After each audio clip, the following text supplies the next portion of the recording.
अदानी मामले पर पहली बार वित्त मंत्री निर्मला सीतारमण का बयान सामने आया है। निर्मला सीतारमण ने कहा कि पहले भी लोग एफपीओ वापस कर चुके हैं, इससे भारत की स्थिति किसी भी तरह प्रभावित नहीं होगी। उन्होंने कहा कि भारत की वित्तीय स्थिति अच्छी है। वित्त मंत्री ने कहा कि आरबीआई और सेबी सहित दूसरी नियामक संस्थाएं अपना काम कर रही है। निर्मला सीतारमण ने कहा कि भारत की विदेशी मुद्रा भंडार बीते 2 दिनों में बढ़कर $8 मिलियन हो गया है।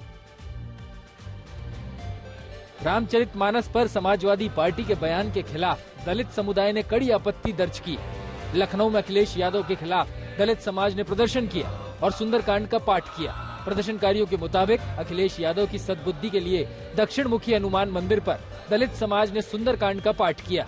कुछ दिनों पहले समाजवादी पार्टी के नेता स्वामी प्रसाद मौर्य ने रामचरितमानस पर प्रतिबंध लगाने की मांग की थी। स्वामी प्रसाद मौर्य के इस बयान का समर्थन अखिलेश यादव ने भी किया, जिससे दलित समाज में आक्रोश है।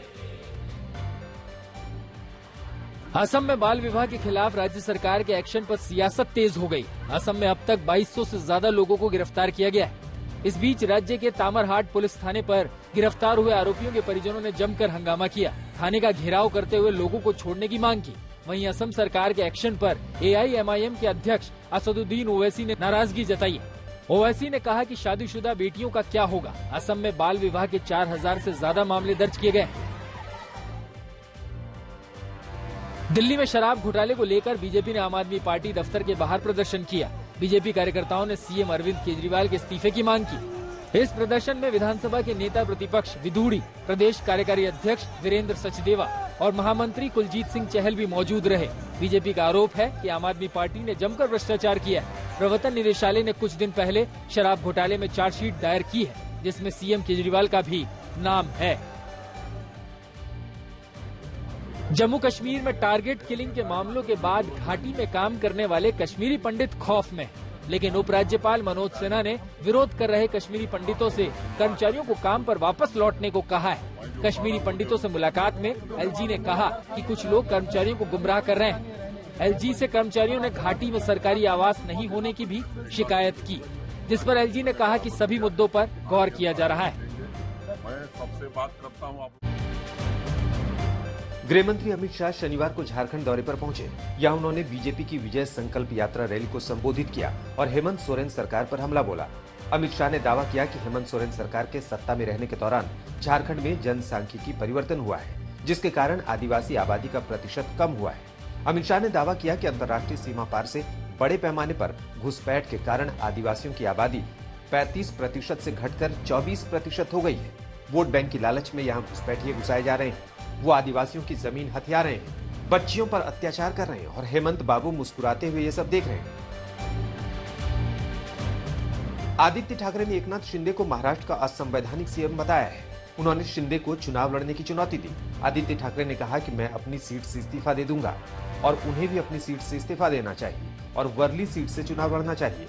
आदित्य ने बीएमसी बजट पर भी सवाल उठाए। कहा कि 50,000 करोड़ कहां से खर्च होगा ये पता नहीं। मुंबई की सड़कों के घोटाले का फिर जिक्र करते हुए आदित्य ठाकरे ने कहा कि टेंडर किस बेस पर रखा गया, बढ़ाया गया, उसके बारे में एक श्वेत पत्र जारी किया जाए। बिहार के वरिष्ठ आईएएस अधिकारी के पाठक के खिलाफ आरा की अदालत में केस दर्ज किया गया है। सिविल कोर्ट के अधिवक्ता ने कहा कि मद्य निषेध विभाग में अपर मुख्य सचिव के पाठक बिहारी लोगों को हेय दृष्टि से देखते हैं। उन्होंने एक मीटिंग के दौरान बिहार के लोगों को गाली गलौज करते हुए अपमानित किया है। वायरल हो रहे वीडियो में ये अधिकारियों को कह रहे हैं कि उन्हें मां बहन की गाली सुनाने के बाद अक्ल आती है। उन्होंने बताया कि सीजेएम कोर्ट ने 14 फरवरी को सुनवाई की तिथि निर्धारित की है।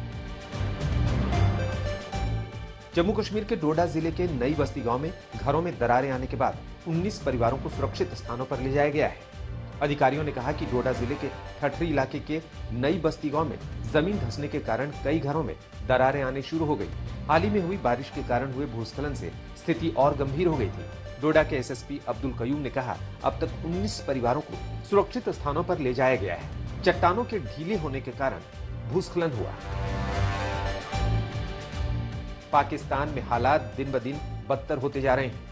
पाकिस्तान की तेल कंपनियों ने पीएम शहबाज शरीफ को चिट्ठी लिखकर कहा है कि बस कुछ ही दिनों में देश की ऑयल इंडस्ट्री पूरी तरह से ढह जाएगी। तेल कंपनियों का कहना है कि पाकिस्तान के पास डॉलर नहीं बचे हैं, इसलिए रुपये की कीमत लगातार गिर रही है, जिसकी वजह से उद्योग पर संकट पैदा हो गया है। ऐसे में शहबाज सरकार के सामने संकट गहरा गया है। वहीं इमरान की पार्टी ने शहबाज सरकार के खिलाफ नया ऐलान कर दिया है। इमरान खान की पार्टी ने जेल भरो आंदोलन का ऐलान किया है। इमरान खान ने अपने समर्थकों और कार्यकर्ताओं से इसके लिए तैयार रहने को कहा है। हालांकि अभी तारीख का ऐलान नहीं हुआ है।